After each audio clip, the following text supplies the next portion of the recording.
Tom Holland, payback's a bitch. But the right team is the only. See?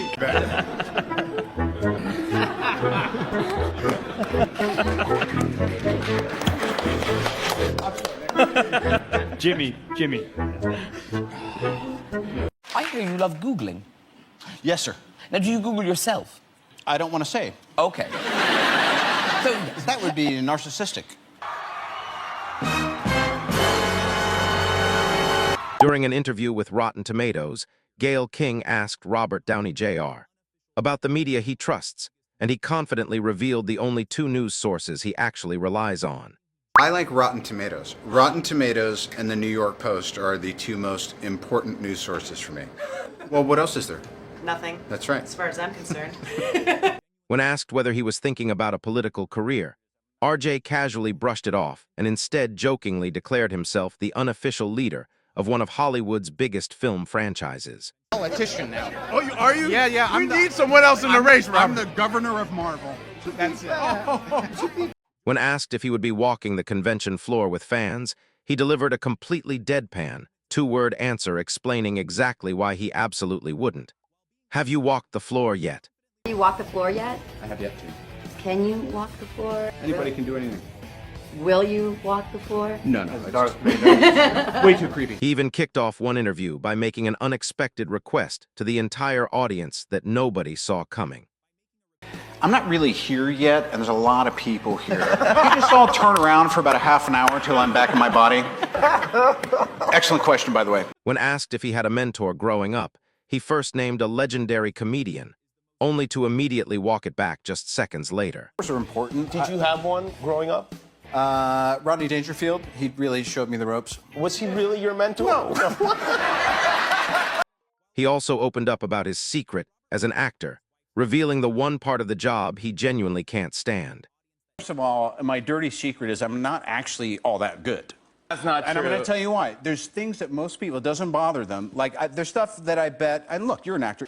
I hate opening doors and pretending that I'm... Thank you for saying you that. are. I appreciate that. We'll find out. I might put... While promoting Sherlock Holmes*, Robert Downey Jr. was asked whether his wife, Susan, acted as his real-life Watson, and his playful response even involved costumes. And so we get a lot of practice doing that. Is she your Watson? Or are you her Watson? I'm whatever she wants me to be, and I got all kinds of costumes. I bet you do. Benj explained his life philosophy by comparing it to a surprisingly odd household activity he finds calming. Things being pretty simple. Not even like a Diet Coke when you're thirsty? It would be, convenient. Right. But I also like opening refrigerators. I find it soothing. I think that might be in a press release tomorrow. When asked to decide whether a clip was an epic win or a total fail, he committed to his answer in a way that felt completely on brand, arguably one of the most him moments ever. A guess if it's an epic or a fail. You have 24 hours. $8 say less. I really think it's a fail. I'll give a counterpoint just in case. Okay. Here you go. Here is a truck racing competition. All right.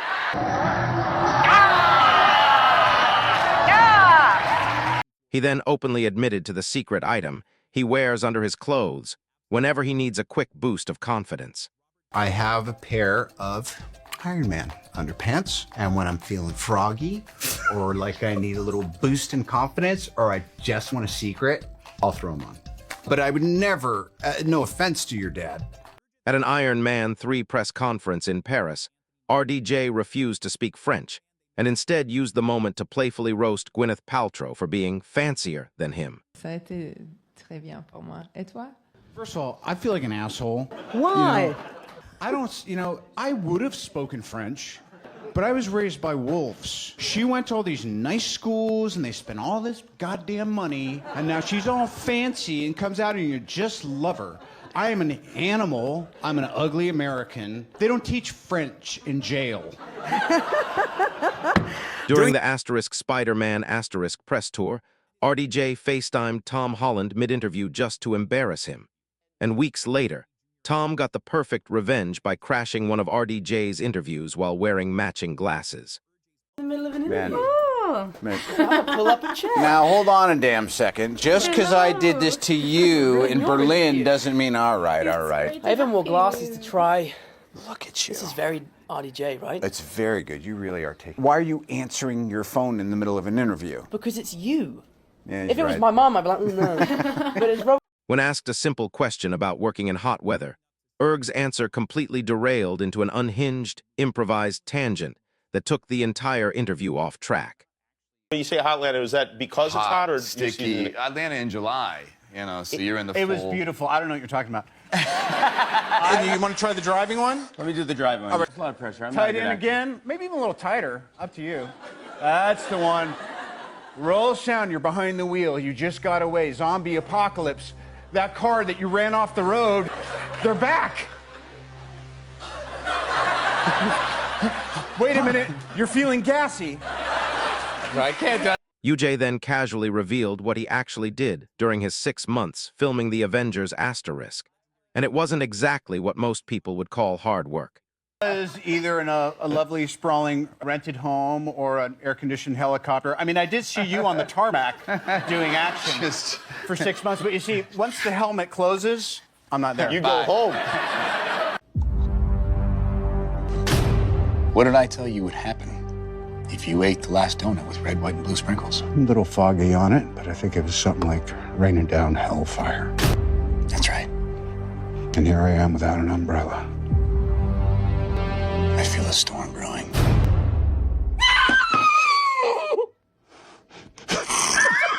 Jay also revealed the real reason he kept showing up on set even on his days off, and it had nothing to do with helping the movie.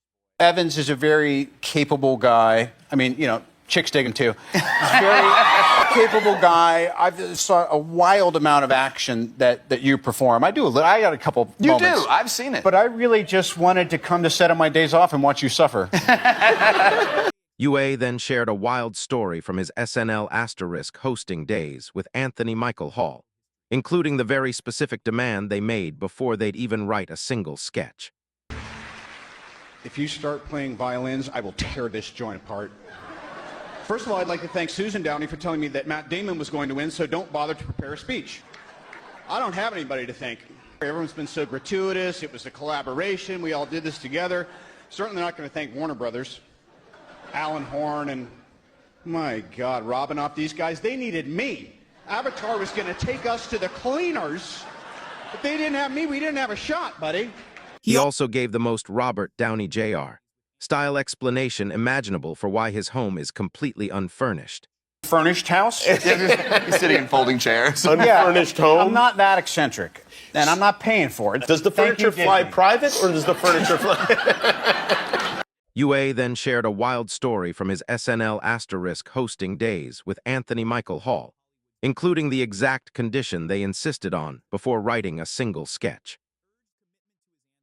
Said I was the worst cast member, but come on, there's a lot of competition for that. What? But wait, oh my God. There it is. Did you, were you by yourself in your office, or did you have a roommate? Anthony Michael Hall and I had the old offices of Belushi and Aykroyd. We asked for bunk beds with NFL sheet. Yeah, we thought, like, just give them a long rider, like you have a bunch of demands. They're like, yeah, let's give them that. Now write some funny stuff. While doing press for the Avengers, Erga delivered a polite but unmistakably direct warning to every interviewer in the room about what would happen if they ever tried to skip him. I must be mellowing with age, but I want to say this very clearly. The next time I'm not asked the first question, fucking walk out. He also recalled the very first SNL sketch he ever wrote, though apparently only he and his friends thought it was funny at the time.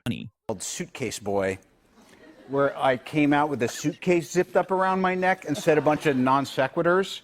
It was so not funny, except to me and my weirdo friends, and I was literally sweating mortar shells. I have a picture. I have a photo of it.